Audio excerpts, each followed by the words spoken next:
Now, Clarence Hill of AllDallas.com reported yesterday that Pickens is not looking for a contract extension immediately. He wants to prove himself as a top guy.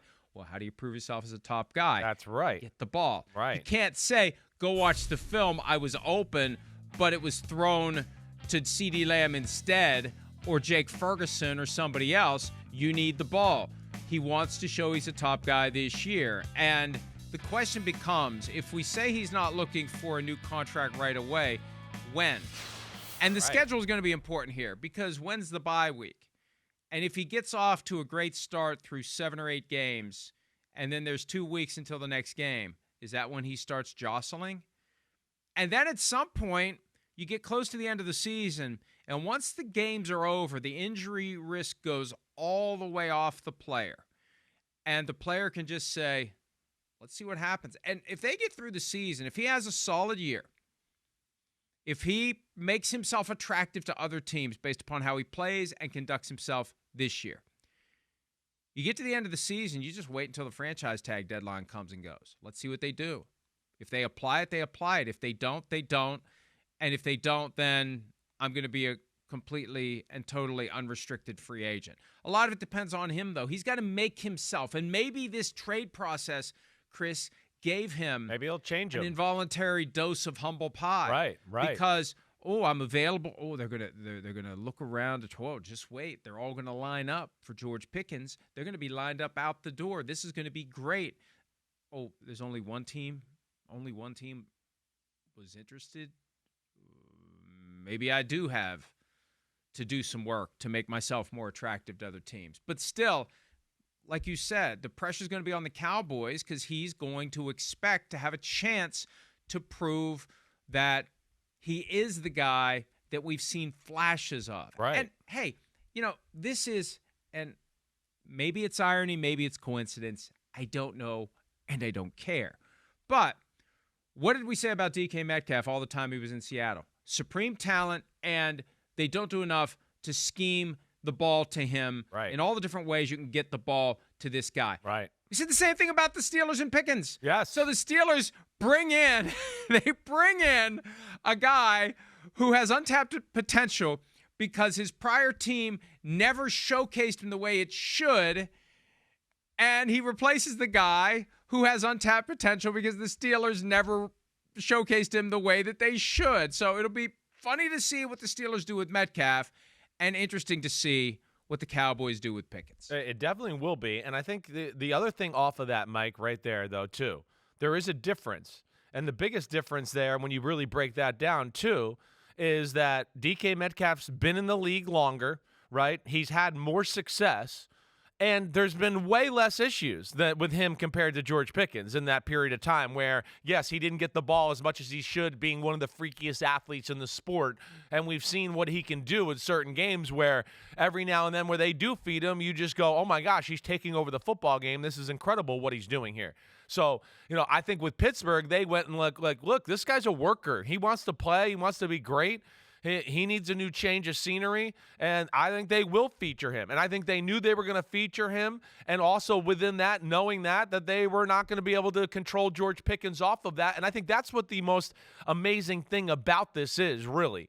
It's a great risk, great reward trade for the Dallas Cowboys, but it's risky. We're in an era right now where good receivers don't get traded all that often. In the prime of their career, they don't. I know Deebo Samuel was traded, right? His contracts, there's been 2 down years. That I don't want to really put him quite in that category there of that kind of guy there, but this is rare.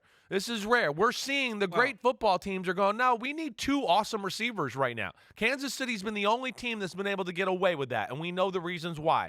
There are a lot of great in other areas. Defense great, greatest quarterback maybe to ever live, leading the charge there. So they have that. But yeah, to trade him away, and again, a guy that's got history like this back into Georgia, right, has history there. That's where, yes, it's going to be interesting to see how they can control his emotions and control the player overall and how happy he'll be because, yeah, it does have the chance to blow up in their face in a big way here. I mean, we are only 3 years removed from the Chiefs trading Tyreek Hill, the Titans trading A.J. Brown was the last one. Packers trading. Right. And the Packers trading Devontae Adams all in like the same 6 weeks. But they weren't in like this. their justified prime. Like Devontae was at, hey, we're just turning 30. I don't know if we want to pay that. Tyreek Hill, the same thing. And we also know that there was some complaining behind the scenes there and some unhappiness where they were finally like, okay, we're sick of it. We've had it. Fine. We'll move the money to other people on the team. So this is a guy that is strictly like not even in his prime yet. He's just starting it and still climbing up. And to get rid of that to me is more shocking. But you're right. Those are definitely guys that deserve to be thrown in that conversation. It tracks to the A.J. Brown trade. More of that. I think right. There are similarities there, even though there was no indication that A.J. Brown was the kind of pebble in the shoe. Right. That's how Mike Tomlin described George Pickens after a game in early December when he got flagged twice for personal fouls.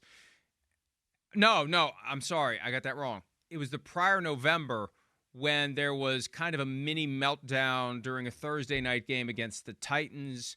He didn't get the ball as much as he wanted, and then he removed all the references to the Steelers from his Instagram page. And Tomlin said the next day, this is a pebble in my shoe, which on the surface, okay, it's just a pebble in my shoe. At a deeper level, and maybe this is instructive, if the pebble's in your shoe for a year and a half, it drives you nuts. Yeah. And it was a pebble that was constantly in Mike Tomlin's shoe to the point where Mike Tomlin decided it's time to slip my foot out of the shoe, pick it up, and shake until that damn pebble falls out. So I went back yesterday through the PFT past stories for the last year and a half, and I refreshed my memory. Oh, I forgot about this. Oh, I forgot about that. Oh, I forgot about this. Oh, I forgot about that.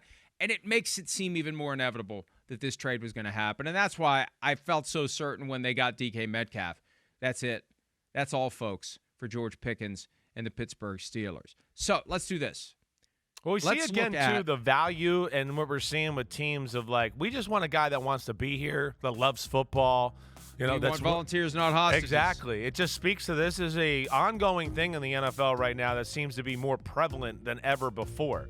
And, yeah, I just think they got to a point where, like you said, the pebble in the shoe just started to drive them crazy. And they knew this year would not be the proper formula with DK Metcalf. And I would got to think with Aaron Rodgers being in town for 6 hours, us all thinking that that's going to happen and all that they had told him, warned him that this was going to happen. And he knew that and was perfectly aware of it. And they were probably very instructive in the personality of the guy and why they didn't want him. And he had enough of those type of issues a little bit in New York with a Garrett Wilson and him not being happy, and he probably was like, fine, you guys do what you got to do there.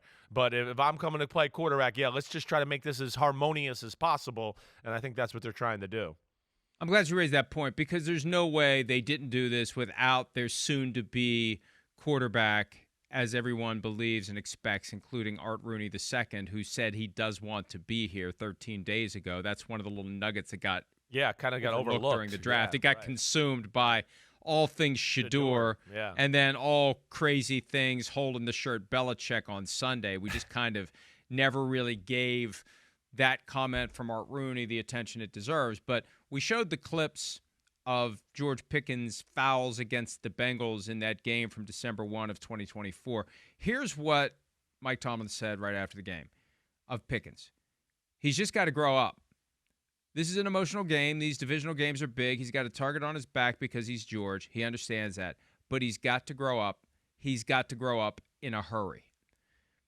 And that's just one example of this little string, not little string, but long string of Pickens incidents, and they just got to the point where they had enough. And the acquisition of DK Metcalf was the message to all of us that they had enough. Maybe if they had worked out a trade for Pickens at the same time they were working out the trade that brought Metcalf to town, they would have gotten more. But I think that one of the reasons they didn't get more from the Cowboys is the Cowboys knew. Yeah. It's not sustainable. I think the word's out on George Pickens. I think that is a definite thing, right? I think that's what we're kind of getting to here a little bit. His value, the trade, it was hurt because enough people and enough stories around the NFL have kind of percolated there to where, yes, oh, wait, our reports at Georgia say there was some of this going on before the NFL, and then, oh, wait, in the NFL, yes, and it got worse. Oh, and yes, man, it was with Steelers and Mike Tomlin, who's been able to handle every personality in the world, and he couldn't handle this one. And I think that certainly hurt the ability to make a big-time trade here, or get at least the value that the public and even a guy like me was a little shocked that wasn't there for a wide receiver who's in the prime of his career. Hi, it's Mike Florio. Thanks for watching PFT on YouTube. Hit subscribe for the latest news and analysis from Pro Football Talk.